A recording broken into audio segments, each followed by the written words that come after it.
Welcome back to another episode on the Crossbar channel. Today's video, we're going to react to the two major games we had today. We had in England, Manchester City hosting Arsenal for the Premier League title decider, really.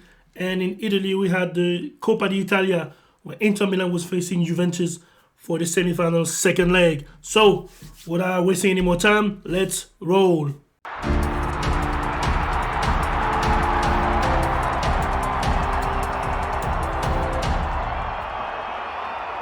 All right, we're going to start with the Premier League, where the title decider was not as interesting as I thought it was going to be. A lot of people were hoping that the game there will be a lot of suspense and a lot of back and forth between the two teams. But as most expert who knows football kind of knew, we all knew in the back of our hand, Man City is way superior to Arsenal. I mean, I said it in the last video, when I was doing the match preview, that City has a huge advantage because they play home. They have the best strikers, they have the best midfielder, they have the best defense, and they have the best coach. So really, everything was on Man City and Man City's hands pretty much. Arsenal really coming in. Yeah, they were on top of the league when they were going to the Etihad, but they really were coming in as a runner-up pretty much. And City showed that there's I mean, they play the same sport, but there's different level to this. And you can tell on the field, Arsenal completely obliviated to what was going on in the field. I mean, Bukayo Saka, for all the praise he got this season, I'm going to say rightfully so, a lot of people did go overboard. I have someone in mind from my boy on TalkSport, Bent, I think that's his name, was saying that Bukayo Saka and he would take Bukayo Saka and Martinelli before he takes Neymar. I remember vividly this dude saying that, and today was the day to see what they were made of. Bukayo Saka completely absent to the game. I mean, it looked like he didn't even want to play the game. He looked like he knew he didn't belong to this pitch. Also, Martinelli, nowhere to be found. Gabriel Jesus kind of trying to do his thing. You can tell he wanted to prove to his former team that he's the guy. He should have been the one that stayed, as opposed to them going out and hurting Allen and Martinez pretty much, because he was pushed away really for City to get Allen and Martinez. He wanted to prove a point that he was as good as these two are, but like I say, different level to this. Pretty much, City could have played their B squad and still beat Arsenal.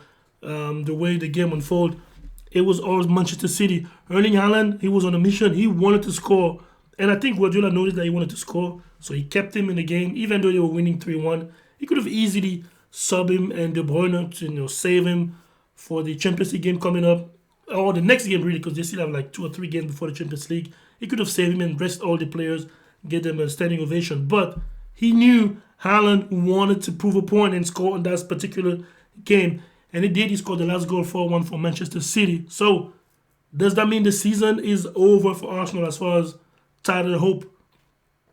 I'm going to be honest. As I said in the previous video when I was doing the preview, had Arsenal won, it wouldn't have been the end for City title contention.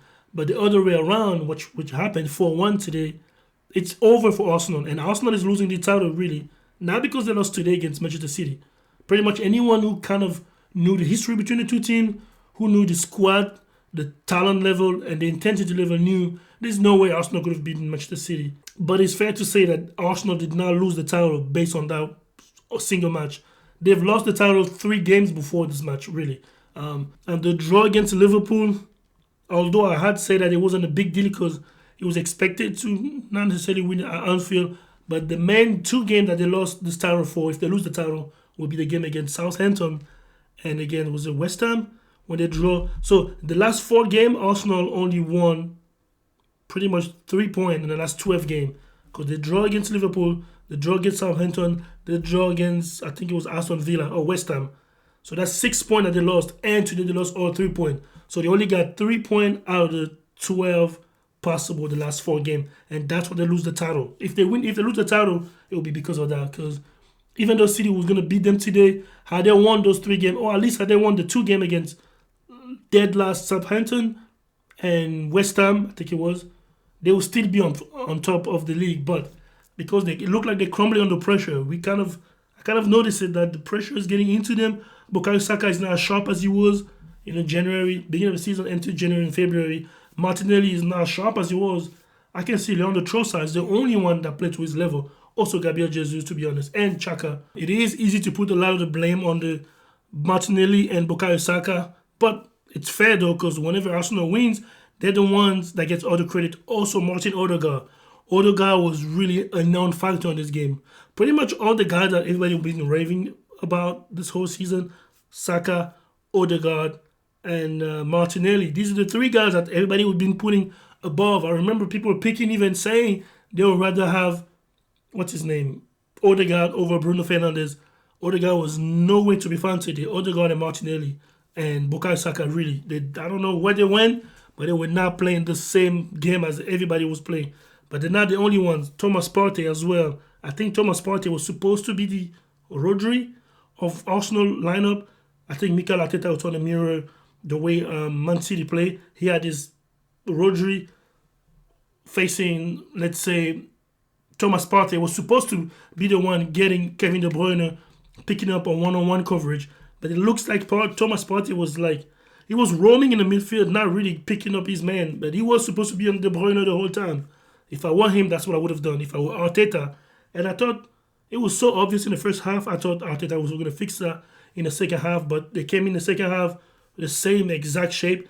And Thomas Partey was still missing, still positioning poorly in the midfield. And I don't know why they didn't fix that and put a man on De Bruyne and put Thomas Partey so he can put some, physicality on De Bruyne and not just let him roam and do whatever he wants. That's basically what he was doing.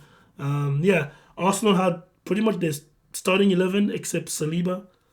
And this is what they gave us today. A complete poor performance by Arsenal. Complete domination by Manchester City. But everybody knew already City was the better team anyways.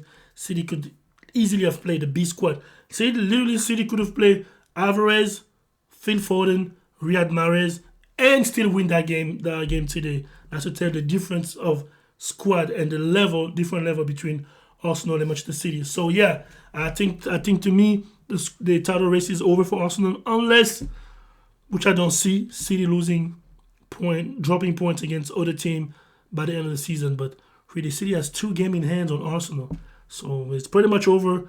It's gonna feel very sour for Arsenal. You've been number one this whole season. Everybody keep raving and giving you praise, and you might be the only one not lifting a trophy by the end of the season, because Man United already lift the Carabao Cup. City look like they might lift the Premier League trophy, maybe the Champions League, but definitely the Premier League trophy. Now you're the second team, the second in the league, you're not lifting any trophy at the end of the season. It's going to feel like a failure season, really.